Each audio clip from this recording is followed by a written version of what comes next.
Morning students. आज हम BSc part second physics paper 3 पढ़ रहे हैं। पिछले लेक्चर में हमने पढ़ा था कि नेटवर्क थ्योरम्स क्या होती है। नेटवर्क थ्योरम्स के बारे में हमने पढ़ा था और हमने एक थ्योरम पढ़ी थी, सुपरपोजिशन थ्योरम, अध्यारोपण प्रमेय। अध्यारोपण प्रमेय के अंदर हम क्या कर रहे थे कि हमने उसमें हमारे पास में दो या दो से अधिक जनित्र थे, उनमें से हम एक बार एक जनित्र को रख रहे थे और एक बार दूसरे जनित्र को रख रहे थे और वहां पर हम वैल्यूज निकाल रहे थे कि कोई भी अगर उसका रैखिक अवयव होगा तो वो उन धाराओं के योग के बराबर होगा जब अपने पास में उसमें से प्रवाहित होने वाली जो धारा होगी वो उन धाराओं के योग के बराबर होगी जब हम क्या करें, वो सब जनित्र उसमें उपस्थित हों। ठीक है, पहले हमारे पास में जनित्र उसमें उपस्थित थे, फिर हम धारा का मान निकाल रहे थे और फिर हम क्या कर रहे थे, एक एक जनित्र से जो बहने वाली धारा थी वो हम देख रहे थे और फिर हम उनका सम कर रहे थे, तो हमारे पास में वैल्यू जो थी वो इक्वल आ रही थी। आज की हमारी थ्योरम है थेवेनिन थ्योरम, थेवेनिन प्रमेय। ये जो थ्योरम्स होती है नेटवर्क थ्योरम्स, ये हम किसी भी कॉम्प्लेक्स नेटवर्क है हमारा जो कि जटिल है उससे निकालने के लिए हम इसको यूज करते हैं। तो जो हमारी थेवेनिन थ्योरम है इसके अंदर हम क्या करते हैं कि कोई भी हमारे पास में द्विटर्मिनल जाल होता है, उस जाल को हम क्या कर सकते हैं, एक तुल्य परिपथ, एक इक्विवेलेंट सर्किट के अंदर चेंज कर सकते हैं। जैसे मान लो ये हमारा जो जाल है इसके अंदर हमारी बहुत सारी प्रतिबाधाएं होंगी, ऊर्जा स्रोत होंगे। ठीक है, तो उसके अंदर हम क्या करते हैं कि उनको हम एक तुल्य परिपथ में चेंज कर लेते हैं। उस तुल्य परिपथ के अंदर क्या होगा, ओनली एक तो ई इक्विवेलेंट होगा और एक जेड इक्विवेलेंट होगा। यानी हमारे पास में जैसे मान लो कोई भी परिपथ है, ठीक है, उसके अंदर ऊर्जा स्रोत लगा है, प्रतिबाधाएं लगी हुई हैं, ठीक है, इस तरह से ये हमारी जेड आर है,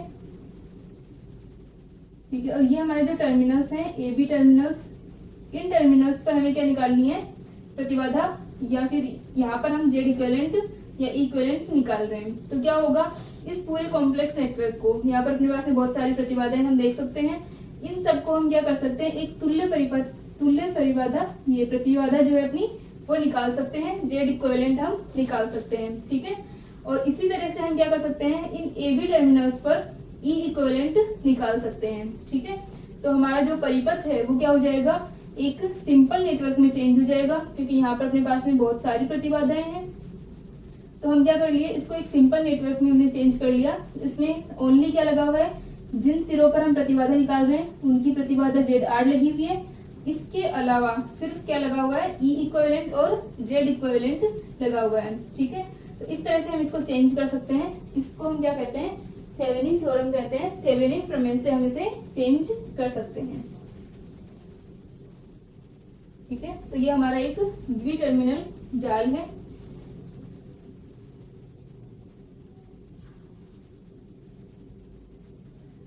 ठीक है, तो हम इसे लिख सकते हैं थेवेनिन प्रमेय के अनुसार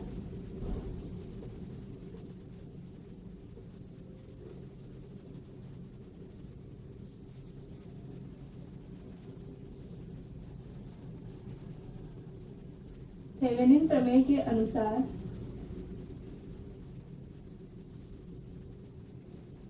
ठीक है, तो यहाँ पर अपनी जो थेवेनिन प्रमेय लगा रहे हैं हम किसी भी द्विटर्मिनल नेटवर्क के ऊपर लगा रहे हैं, तो इसके अनुसार क्या हो जाएगा कि हमारे पास में जो ऊर्जा स्रोतों, थेवेनिन प्रमेय के अनुसार ऊर्जा स्रोतों तथा रैखिक प्रतिबाधाओं या फिर प्रतिबाधाओं से युक्त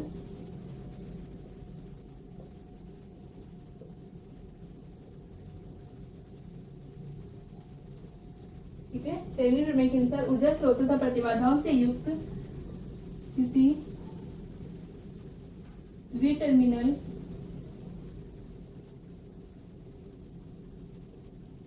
जाल को एक तुल्य परिपथ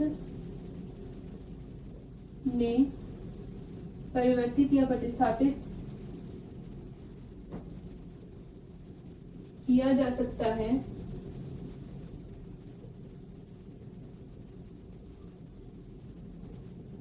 जिसमें ठीक है, हम क्या कर रहे हैं, इसको चेंज कर रहे हैं, एक तुल्य परिपथ में स्थापित कर रहे हैं, जहां पर अपने पास में क्या होगा, इसमें एक वोल्टा स्रोत, जिसमें एक वोल्टा स्रोत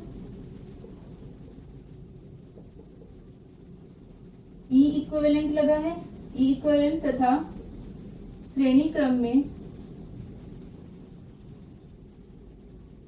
प्रतिबाधा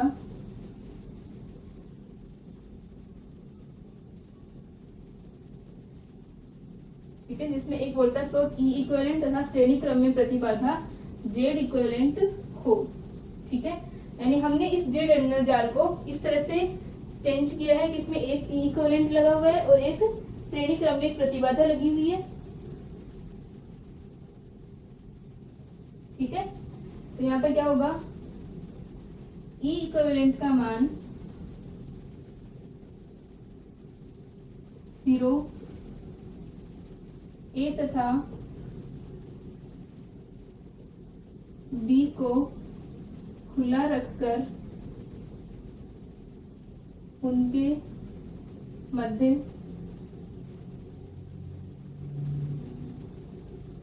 मध्य मापित वोल्टता होता है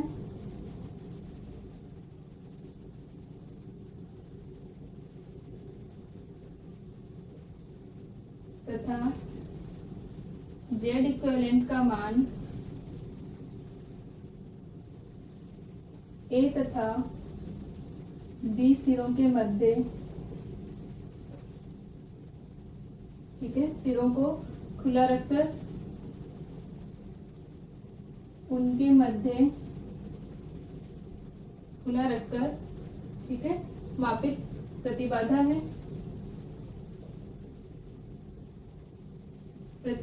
है, जबकि सभी विद्युत स्रोतों को या सभी ऊर्जा स्रोतों को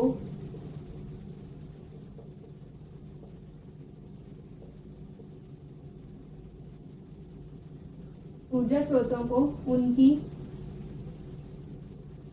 आंतरिक प्रतिबाधा से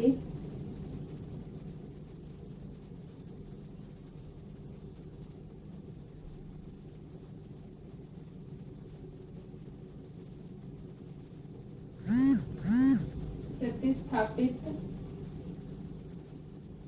कर दिया गया हो। ठीक है, तो यानी हमारे पास में कोई भी कॉम्प्लेक्स नेटवर्क होगा, जैसे मान लो एक एनर्जी सोर्स लगा है, इसकी आंतरिक प्रतिबाधा, इसका जो इंटरनल रेजिस्टेंस है वो हम मान लें कि ZS है और उसके अंदर बहुत सारी प्रतिबाधाएं और लगी हुई हैं। ठीक है, ये अपना ZR है। ठीक है, तो इन सबको हम क्या कर सकते हैं, एक जेड इक्विवेलेंट निकाल लेंगे, इन सबके तुल्य हम एक जेड इक्विवेलेंट, जेड तुल्य निकाल लेंगे, एक इसका ई इक्विवेलेंट निकाल लेंगे। ठीक है, तो हमारा जो पूरा सर्किट है, पूरा जो नेटवर्क है, वो ओनली किस में चेंज हो जाएगा, इन तीन चीजों में, सिर्फ ई इक्विवेलेंट, जेड इक्विवेलेंट और ZR में चेंज हो जाएगा। बाकी सबको हमको लिखने की जरूरत नहीं होगी। जैसे मान लो हमने इस थ्योरम से रिजल्ट निकाल लिया, तो रिजल्ट से हमारे पास में जेड इक्विवेलेंट और ई इक्विवेलेंट का मान आ जाएगा। फिर हमारे पास अगर कोई न्यूमेरिकल होगा तो हम क्या कर सकते हैं, डायरेक्ट उसके अंदर ई इक्विवेलेंट और जेड इक्विवेलेंट का मान रखकर उसको सॉल्व कर सकते हैं। हमें सारी प्रतिबाधाएं और सारा कुछ निकालने की जरूरत नहीं पड़ती। तो आगे जब हम इनके सुपरपोजिशन थ्योरम, जो हमने पहले अध्यारोपण में पढ़ी थी, और थेवेनिन थ्योरम पढ़ी थी, इन पर न्यूमेरिकल्स करेंगे, तब हम देखेंगे कि डायरेक्ट हम इनका यूज कर सकते हैं।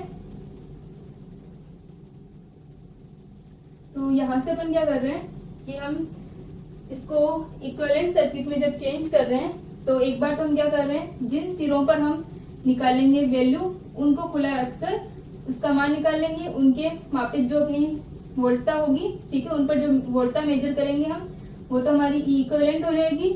और एक बार हम क्या करेंगे कि उस ई जो हमने ऊर्जा स्रोत ले रखा था उसको हटा देंगे और सिर्फ उसकी प्रतिबाधा को रख लेंगे और फिर हम उसका इक्विवेलेंट निकालेंगे, तब हमारे पास में जेड इक्विवेलेंट का मान आ जाएगा। ठीक है, तो यहाँ तक अपनी डेफिनेशन हो जाएगी इसकी।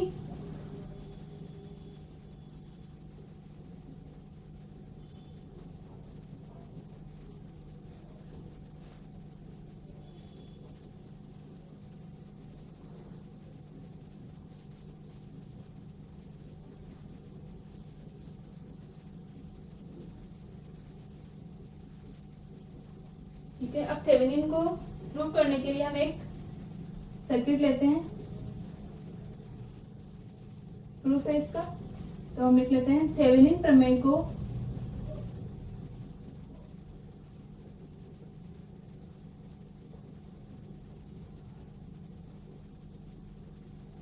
सिद्ध करने के लिए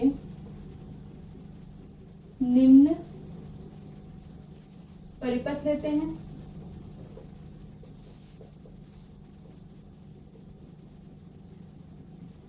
ठीक है, हम एक सर्किट ले लेते हैं जिसमें हमारे पास में क्या है, एक सोर्स लगा है E,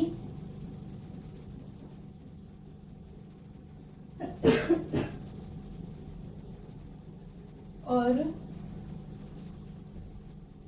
इसकी आंतरिक प्रतिबाधा कितनी है, ZS, ये हमारी Z1 है। ये हमारे पास में आगे और प्रतिबाधाएं हैं, ये Z2 है, ये हमारी Z3 है, ये हमारे A और B टर्मिनल्स हैं और इनके मध्य जो प्रतिबाधा है वो ZR है, ये हमारा B टर्मिनल है।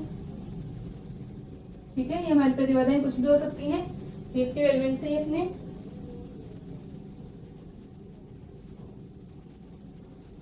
ठीक है, तो यहाँ तक अपना सर्किट हो जाएगा। यहाँ पर अपनी जो करंट है वो IS है और ये अपनी जो करंट जा रही है वो IR है। ठीक है, तो जो Z3 है इसमें से फ्लो होने वाली करंट हो जाएगी IS माइनस IR। तो ये अपना सर्किट है जहाँ पर अपने पास में क्या है, एक ऊर्जा स्रोत लगा है और ये इसकी आंतरिक प्रतिबाधा है और इसके अतिरिक्त ये 3 प्रतिबाधा है और अपने पास में, और ये हमारी A और B सिरों के मध्य प्रतिबाधा है। ठीक है, तो इसको हमें सॉल्व करना है। तो पहले तो हम इसमें से डायरेक्ट वैल्यू निकालते हैं कि IS का मान क्या होगा। ठीक है, तो हम निकालते हैं परिपथ में धारा IS इक्वल टू, ठीक है, तो इस परिपथ में जो प्रवाहित होने वाली धारा है, धारा क्या होती है अपनी I equal to V upon R। ठीक है, तो यहाँ से V या फिर अपने जो हमने स्रोत लगाया हुआ है E अपॉन Z। तो यहाँ पर अपने पास में क्या है, स्रोत क्या है अपना E है, यानी सिर्फ इसकी वजह से इस पूरे सर्किट में करंट फ्लो होगी। ठीक है, तो हमारा E का मान तो ये E हो गया। अब हमें देखना है कि Z क्या होगा, प्रतिबाधाएं क्या होंगी। ये जितनी भी सारी प्रतिबाधाएं हमने यूज कर रखी है वो सारी प्रतिबाधाएं Z के मान के रूप में आएंगी अपनी। तो IS का मान निकालने के लिए हमें क्या लिखना पड़ेगा, ये सारी प्रतिबाधाएं। ठीक है, तो अपन लिख लेते हैं IS equal to E upon, ठीक है, तो E तो अपना ये जो सोर्स है जिसकी वजह से करंट फ्लो हो रही है, अपॉन में टोटल इम्पीडेंस। तो टोटल इम्पीडेंस क्या है, यहाँ से अपन अगर देखना शुरू करें तो ये वैल्यू क्या है अपनी ZS है। ठीक है, पहली अपनी प्रतिबाधा हो गई ZS, फिर इसी के साथ श्रेणी क्रम में लगी हुई है Z1, इसको ऐड कर देंगे हम।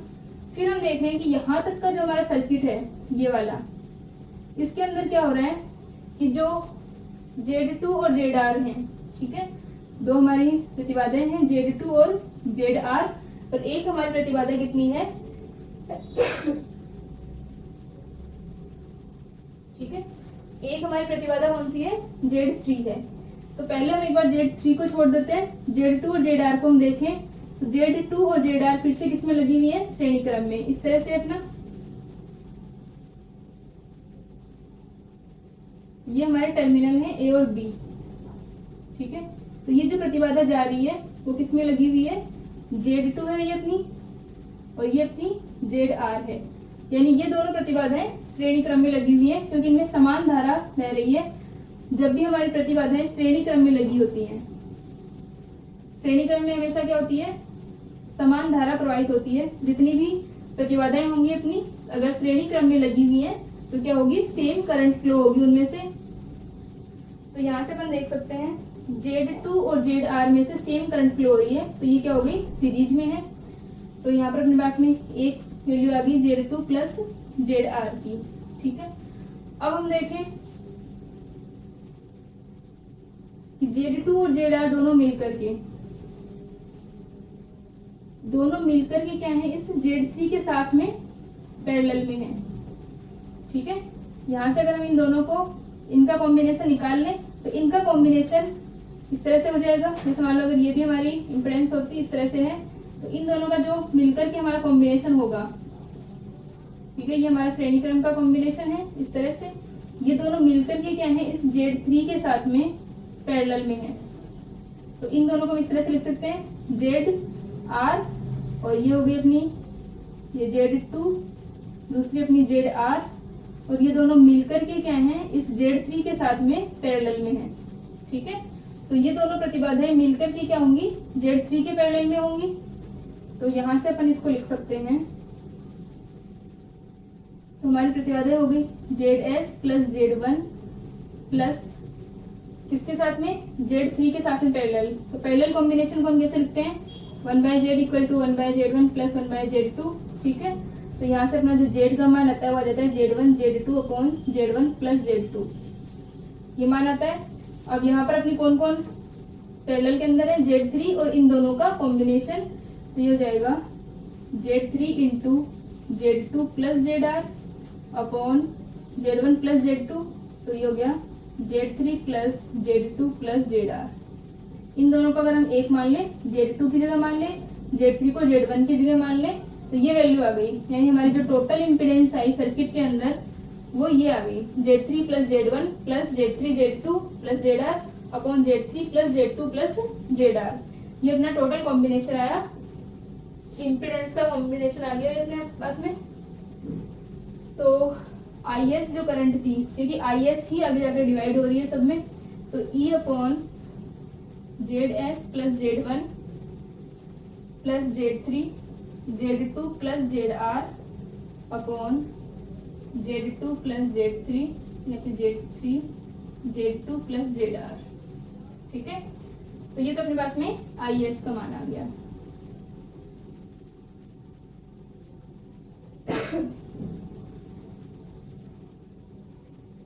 अब हम लिखते हैं, क्योंकि ZS से प्रवाहित धारा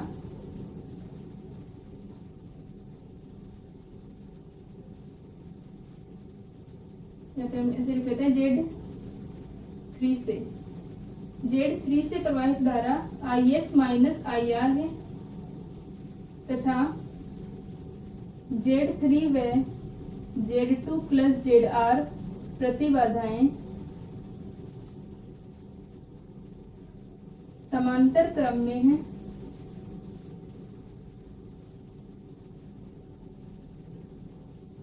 ठीक है, ये प्रतिबाधाएं समांतर क्रम में हैं, अतः इनको हम लिख सकते हैं, देखो समांतर क्रम में क्या होता है, जैसे सीरीज में हमारी करंट सेम होती है वैसे ही पैरेलल में वोल्टेज सेम होती है। तो यहां से अपने पास में वैल्यू आ जाएगी, इसको हम लिख सकते हैं, पैरेलल में वोल्टेज सेम और सीरीज में धारा सेम होती है। तो पैरेलल कौन कौन है, अब Z3 के ऊपर वोल्टता कितनी होगी, Z3 into IS minus IR। ठीक है, वोल्टेज क्या होता है, V इक्वल टू IR होता है। तो यहाँ से फ्लो होने वाली करंट IS माइनस IR है, और Z3 की प्रतिबाधा Z3 है। Z3 into IS minus IR equal to ये हो जाएगा Z2 plus ZR into IR। इन दोनों में सेम करंट IR फ्लो हो रही है, तो हम लिख लेंगे IR upon IS minus IR equal to, इसको उधर लेके गए और इसको उधर ले आएंगे, तो ये हो जाएगा Z3 upon Z2 plus ZR। ठीक है, तो ये हमारी इक्वेशन आ गई सेकेंड। यहाँ तक लिखो, यहाँ तक अपने पास में वैल्यू आ गई। तो इससे हम IR को निकाल लेंगे, तो अपने पास में इक्वेशन है IR अपॉन IS माइनस, इसको सॉल्व करें, IS की वैल्यू हमें जरूरत पड़ेगी। ठीक है, IS की वैल्यू को एक बार हम साइड में लिख लेते हैं, IS equal to E upon ZS plus Z1 plus Z3 Z2 plus ZR upon Z3 Z2 plus ZR। हम इसको मिटा लेते हैं यहाँ से। तो यहाँ से अपने पास में IR का मान आ जाएगा आई आर, इस इक्वेशन से निकाल लेते हैं। तो आई आर किससे किससे मल्टीप्लाई हो रहा है, Z two plus Z R से, और उधर अपना आई आर मल्टीप्लाई हो रहा है Z three I S minus का जेड थ्री आई आर। तो आई आर आ गया, इसको भी इधर ले आएंगे, Z two plus Z three plus Z R equal to Z three I S.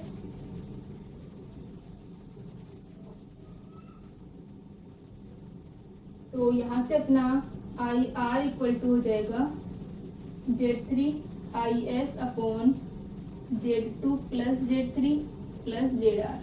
ठीक है, आई आर का मान आ गया अपने पास में। इस आई आर की वैल्यू में हम रख देंगे आई एस का मान। तो हम लिख देंगे उपरोक्त समीकरण में आई एस का मान रखने पर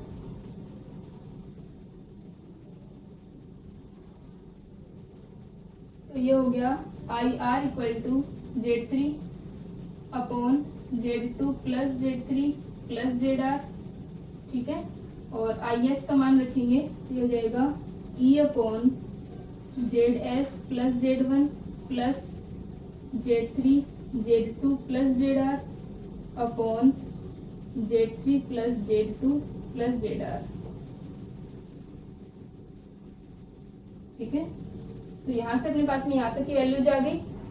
आई आर का मान हमने निकाल लिया, इसको थोड़ा सा सॉल्व कर लेते हैं हम। ठीक है, ये अपने पास में क्या है, आई आर हम सॉल्व कर लेंगे। तो आई आर इक्वल टू हो जाएगा E Z three upon Z two plus Z three plus Z R. ठीक है, Z two plus Z three plus Z R, और यहाँ पर क्या है, Z S plus Z one multiply हो जाएगा Z two plus Z three plus Z R से।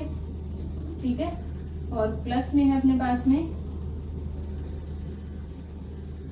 Z three Z two plus Z R, और ये ऊपर जाएगा तो ये हो जाएगा Z two plus Z three plus Z R. ठीक है, तो यहाँ से अपने पास में क्या हो गया, ये इक्वेशन आ गई। अब हम देख सकते हैं कि यहाँ पर Z two plus Z three plus Z R है, और यहाँ पर भी Z two plus Z three plus Z R है, तो ये कैंसिल आउट हो जाएंगे। तो ये अपने पास में इक्वेशन बच गई ई जेड थ्री अपॉन, ये कैंसिल, तो ये बच गया Z S plus Z one multiply Z two plus Z three plus Z R plus का Z three Z two plus Z R. ठीक है, ये इक्वेशन बच गई अपने पास में, इसको हमने सॉल्व किया। तो हमारे पास जो value I E Z three upon Z S plus Z one Z two plus Z three plus Z R plus का Z three Z two plus Z R. ठीक है, इसे देखो हम इस तरह से लिख सकते हैं ई जेड थ्री अपॉन, इसको ऐसे लिख लो, जेड थ्री को आगे लिख लो, इसको जेड टू लिख लो। ठीक है, तो यहाँ से अपन देख सकते हैं कि इसको हम इस तरह से लिख दें, Z two plus Z R की एक ब्रैकेट लगा लिया अपन ने। तो अब जो जेड थ्री है वो भी इनसे मल्टीप्लाई होगा और Z two plus Z R भी मल्टीप्लाई होंगे। तो हम मल्टीप्लाई कर रहे हैं, पहले जेड थ्री को मल्टीप्लाई कर रहे हैं, Z three Z S plus Z one. ठीक है, अब इनके बीच में प्लस है, प्लस अब हम मल्टीप्लाई कर रहे हैं Z two plus Z R को मल्टीप्लाई कर रहे हैं Z one plus Z S से। ये अपना Z three plus Z one चल रहा है। ठीक है, तो यहाँ से अपने पास में Z S plus Z one ये। ठीक है, ये अपना Z S plus Z one चल रहा है, यहाँ से आई एस का मान जो अपन ने रखा था। ठीक है, तो Z S plus Z one से Z two plus Z R में मल्टीप्लाई हो गया, plus Z three Z two plus Z R. ये अपने यहाँ तक इक्वेशन आ गई। अब इसमें देखो अपने पास में ये जो वैल्यू है Z two plus Z R, और यहाँ पर भी कॉमन है Z two plus Z R, तो हम कॉमन ले लेते हैं इसे। तो ये हो जाएगा E Z three upon common आ गया Z2 प्लस ZR, तो ये हो जाएगा Z2 प्लस ZR। अंदर क्या बचेगा, ZS प्लस Z1 प्लस इसमें से क्या बचा, सिर्फ Z3 प्लस का एक Z3 और ZS प्लस Z1 अपने पास में पहले से था ये वाला, और इसमें से हमने कॉमन लिया है Z2 प्लस ZR को, Z2 प्लस ZR। तो हमारे पास में ये इक्वेशन आ गई। ठीक है, तो यहाँ तक लिख लेंगे।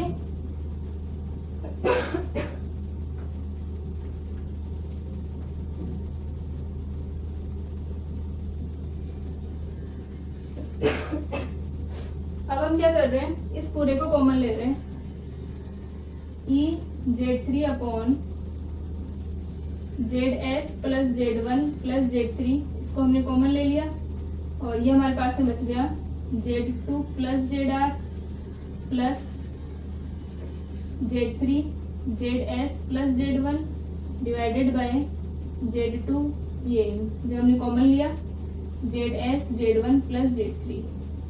ठीक है, ये हमने कॉमन लिया था, तो ZS plus Z1 plus Z3। अब जो ये वैल्यू है इसको हम लिख लेते हैं Z3 के अपॉन में इसको लिख लेंगे ZS plus Z1 plus Z3, और ये रह जाएगा अपने पास में नीचे Z2 प्लस, अब ये क्या है, Z2 plus ZR plus Z3, तो पहले हम Z2 plus Z3 ZS plus Z1 लिख लेते हैं, अपॉन में अपने पास में आ जाएगा ZS plus Z1 plus Z3 plus का ZR। तो यहाँ तक अपनी इक्वेशन बन गई।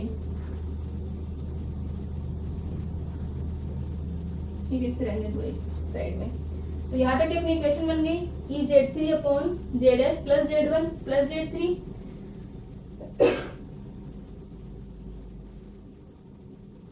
प्लस का ZR। ठीक है,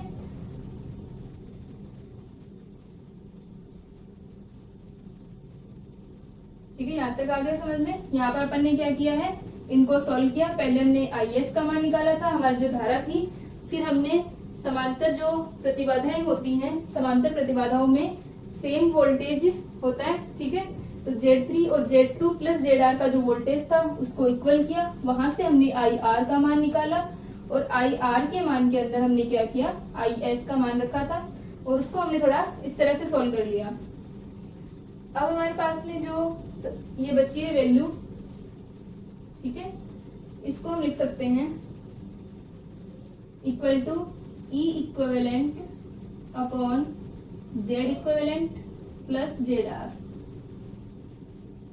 ठीक है, जहां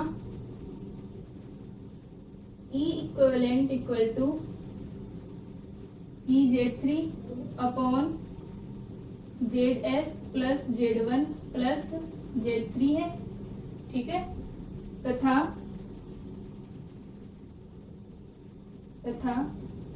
यहाँ लिख रही हूँ मैं, तथा Z equivalent equal to Z2 plus Z3 ZS plus Z1 upon ZS plus Z1 plus Z3 है। ठीक है, तो हमारी जो इक्वेशन आ रही थी उसको हमने दो पार्ट्स में डिवाइड कर लिया। एक तो हमने लिख लिया E इक्विवेलेंट, एक हमने लिख लिया Z इक्विवेलेंट। अब जो हमारी थ्योरम थी, थेवेनिन थ्योरम जो थी, उसको हम क्या कर सकते हैं, उसमें हमने कहा था कि हमारा जो जाल होगा या जो भी परिपथ होगा उसके अंदर हम A और B सिरों को खुला रखकर उनके मध्य जो वोल्टता आएगी उसे हम E इक्विवेलेंट से डिनोट कर सकते हैं। तो यहाँ से अगर हम इस सर्किट को देखें, अगर इसको अपन ओपन करें, ठीक है, ये हमारे A और B टर्मिनल्स हैं। ठीक है, अब A और B टर्मिनल्स पर वोल्टेज कितना होगा, ठीक है, तो यहाँ से अपने A और B टर्मिनल पर वोल्टेज हो जाएगा जितना इस Z3 पर वोल्टेज होगा। ठीक है, क्योंकि जब अपन ने A और B को ओपन कर दिया है, A और B को ओपन करने के बाद में इस Z2 का अपना कोई मतलब नहीं रह जाएगा, क्योंकि यहाँ से धारा जाएगी नहीं। ठीक है, यहाँ से धारा नहीं जा रही है, तो इस Z2 का मतलब नहीं रहेगा, यानी यहाँ पर वोल्टेज नहीं आएगा। यहाँ पर जितना भी वोल्टेज है उतना का उतना पूरा वोल्टेज ए और बी सिरों पर होगा। या फिर एक तरीके से हम कह सकते हैं कि हमने जेड आर को तो हटा दिया, अब Z2 प्लस जेड आर अपनी जो प्रतिबाधाएं थी उनकी जगह क्या होगा, सिर्फ Z2 रह गई है अपनी। तो यहाँ से जो भी वोल्टेज आएगा वो इक्वल होगा इस, पहले अपन किसके इक्वल कर रहे थे, Z3 का वोल्टेज इक्वल टू था Z2 प्लस जेड आर का वोल्टेज। अब हमने इसको हटा दिया है तो ये दोनों वोल्टेज इक्वल हो गए। तो यहाँ से अपने पास में वैल्यू हो गई Z3 पर जितना भी वोल्टेज आएगा वही वोल्टेज क्या होगा, ए और बी के अक्रॉस होगा। तो हम देख सकते हैं Z3 का वोल्टेज क्या होगा, किसी भी प्रतिबाधा पर वोल्टेज क्या होता है, V इक्वल टू होता है I अपॉन R होता है। ठीक है, तो यहाँ से अपन देख सकते हैं इस Z3 पर, तो Z3 से प्रवाहित होने वाली धारा, ठीक है तो Z3 से प्रवाहित होने वाली धारा होगी E upon ZS plus Z1 plus Z3। ठीक है, क्योंकि IS फ्लो हो रही है। अब IS के अंदर अपने को ये सर्किट देखना है, इस सर्किट में से जो बहने वाली धारा है IS, उसका मान क्या हो जाएगा, E अपॉन टोटल जितनी इम्पिडेंस है इसके अंदर Z1, ZS और Z3। ये तो आ गई धारा, आ गई इस Z3 में से होने वाली धारा, क्योंकि अब जो धारा है वो इधर नहीं जा रही है, पूरा ऐसे एक ही लूप है ये, क्योंकि वहां से तो अपन ने ओपन कर दिया है सर्किट को। तो यहाँ से IS का मान अपना आ गया E upon ZS plus Z1 plus Z3, और वोल्टेज कितना हो जाएगा, V इक्वल टू IR होता है अपना, वोल्टेज हो जाएगा E इंटू Z3। यानी ये क्या है, Z3 के अक्रॉस वोल्टेज है ये E Z3 upon ZS plus Z1 plus Z3। ये अपने पास में मान आ गया वोल्टेज का, और इस वोल्टेज को अपन कह रहे हैं E इक्विवेलेंट नाम से बोल रहे हैं इसे। दूसरा हमने निकाला है Z इक्विवेलेंट। Z इक्विवेलेंट निकालते टाइम हम क्या करते हैं, इस स्रोत को हटा देते हैं, यानी यहाँ पर सिर्फ हम इसकी प्रतिबाधा को रखेंगे, स्रोत को हटा देंगे। ठीक है, तो यहाँ से ओनली क्या रहेगी, इसकी इम्पिडेंस रहेगी। तो ये वैल्यू आ जाएगी, इसको तो हमने हटा दिया, सिर्फ इम्पिडेंस रहेगी ZS। ठीक है, E को हम हटा चुके हैं, और ये हमारे पास में Z1 है, ये हमारे पास Z3 है, और ये हमारे पास में ये और भी हमारे टर्मिनल्स हैं, और ये Z2 है। ठीक है, अब हमको A और B के साइड से देखना है कि प्रतिबाधाएं देखनी है, टोटल प्रतिबाधा कितनी है इस सर्किट के अंदर। तो यहाँ से स्टार्ट करें चलना, Z2 आ गई सबसे पहले अपनी Z2, फिर हम देख रहे हैं आगे हम चले Z1 और ZS दोनों किसमें है, सीरीज में है। तो हम लिख देंगे पहले अपनी वोल्टेज आई, ये प्रतिबाधा आई Z2, हम यहाँ से चलना स्टार्ट किए, सबसे पहले अपनी प्रतिबाधा आ गई Z2, फिर हम चले आगे तो हमारी प्रतिबाधा आ गई Z1 और ZS, दोनों सीरीज में होंगी, सेम धारा होगी इन दोनों में। फिर हम देखें कि इन दोनों, जैसे अपने पास में पहले कॉम्बिनेशन बन रहा था वैसे क्या है, ये दोनों मिलाकर के इस Z3 के पैरेलल में है, क्योंकि यहाँ पर जो धारा है वो डिवाइड हो रही थी। ठीक है, तो ये दोनों मिलाकर के क्या हो गई, Z3 के पैरेलल में। तो Z1 plus ZS into Z3 upon Z1 plus ZS plus Z3। ठीक है, इसका मतलब समझ रहे हो, क्योंकि यहाँ पर अपने पास में जो धारा है वो विभाजित हो गई थी, तो इन दोनों की जो प्रतिबाधा आएगी जुड़ करके, इसको हम Z कह सकते हैं, Z1 प्लस ZS, वो जुड़ी हुई प्रतिबाधा क्या होगी, इस Z3 के पैरेलल में होगी। तो ये हमारी वैल्यू बन जाएगी Z3Z upon Z3 plus Z, और ये जो Z है अपना Z1 प्लस ZS है। तो यहाँ से अपन ने निकाल लिया Z इक्विवेलेंट का मान निकाल लिया, वो अपने पास में क्या आ गया, Z2 plus Z3 ZS plus Z1 plus Z3। ठीक है, तो हमारी जो थ्योरम थी वो भी यही कह रही थी कि हम क्या करें, A और B को खुला रखकर पहले तो E का मान निकाल लें, फिर हम क्या करें, A और B को खुला रखकर अपनी ये देखें कि प्रतिबाधा कितनी है, वो अपनी Z इक्विवेलेंट आ जाएगी। ठीक है, जहां पर अपना E इक्विवेलेंट ये है और Z इक्विवेलेंट ये है। तो यहाँ तक उनके पास में प्रतिबाधा का मान आ गया। तो हम लिख सकते हैं, अतः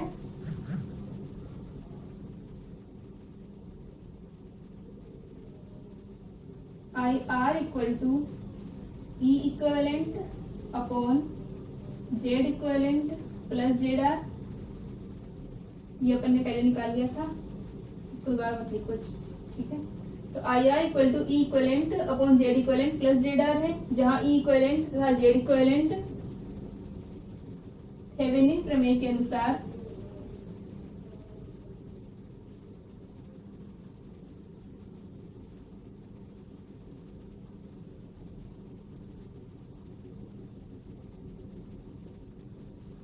निकाली हुई वोल्टता व प्रतिबाधा है,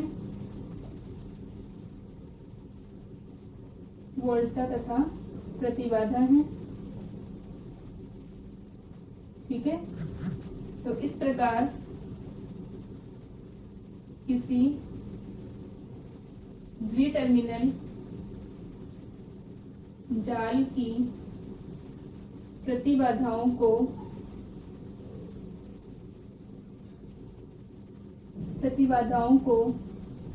उसकी लोड प्रतिबाधा तथा तुल्य प्रतिबाधाओं के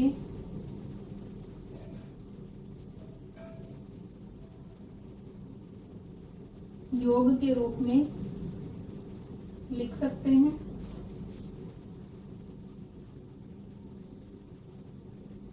ठीक है। तो यहाँ पर क्या होगा, हमारे पास में जो धारा आ रही है उसमें अपन ने E अपॉन Z equivalent plus Z R use लिया है, ठीक है। तो I R equal to E equivalent upon Z equivalent plus Z R है। तो हम क्या कर सकते हैं, उसकी लोड प्रतिबाधा जो जेड आर थी अपनी प्लस जेड इक्विवेलेंट जो हमने तुल्य प्रतिबाधा निकाली थी उसकी फॉर्म में हम लिख सकते हैं, और एक हम क्या कर सकते हैं, और उसकी वोल्टता को हम क्या कर सकते हैं, लिख सकते हैं, तथा वोल्टता को या फिर ऊर्जा स्रोत को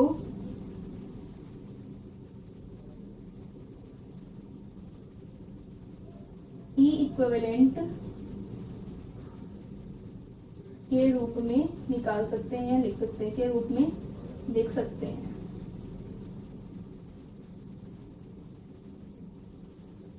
ठीक है। तो हमारी जो थेवेनिन थ्योरम थी उसका स्टेटमेंट या फिर उसका कथन क्या होता है कि हम जो भी हमारा जटिल जाल है उसके अंदर हम क्या कर सकते हैं, ऊर्जा स्रोतों का, ऊर्जा स्रोत मान लो यहाँ पर तो एक था, और भी ज्यादा ऊर्जा स्रोत हमारे पास होते तो उन सब का हम क्या कर सकते हैं, एक ई इक्विवेलेंट निकाल लेंगे, ठीक है। और जितनी भी प्रतिबाधाएं हैं उन सब की हम क्या निकाल लेंगे, जेड इक्विवेलेंट निकाल लेंगे। तो इजीली हम क्या कर सकते हैं, सर्किट में से फ्लो होने वाली धारा को निकाल सकते हैं। जैसे मान लो हमारा लोड दे रखा हो हमको, यहाँ पर जेड आर हमें दिया हुआ था, तो इजीली हम क्या कर सकते हैं, जेड आर में से प्रवाहित होने वाली जो धारा है वो हमारी क्या हो जाएगी, I equal to E equivalent upon Z equivalent plus Z R हो जाएगी। इस तरह से हम इसको सॉल्व कर सकते हैं। तो आगे जब हम न्यूमेरिकल्स करेंगे तो हम देखेंगे कि हमारे पास में अगर एक से ज्यादा ये स्रोत भी हैं या फिर हमारा जो भी स्रोत लगा हुआ है उसकी जगह हम ई इक्विवेलेंट निकाल लेंगे, और यहाँ से अपन सारी प्रतिबाधाओं को निकाल करके करंट को इजीली निकाल सकते हैं, ठीक है। तो ये हमारी नेटवर्क थ्योरम है जहाँ पर हम आई आर का मान इस तरह से निकाल सकते हैं।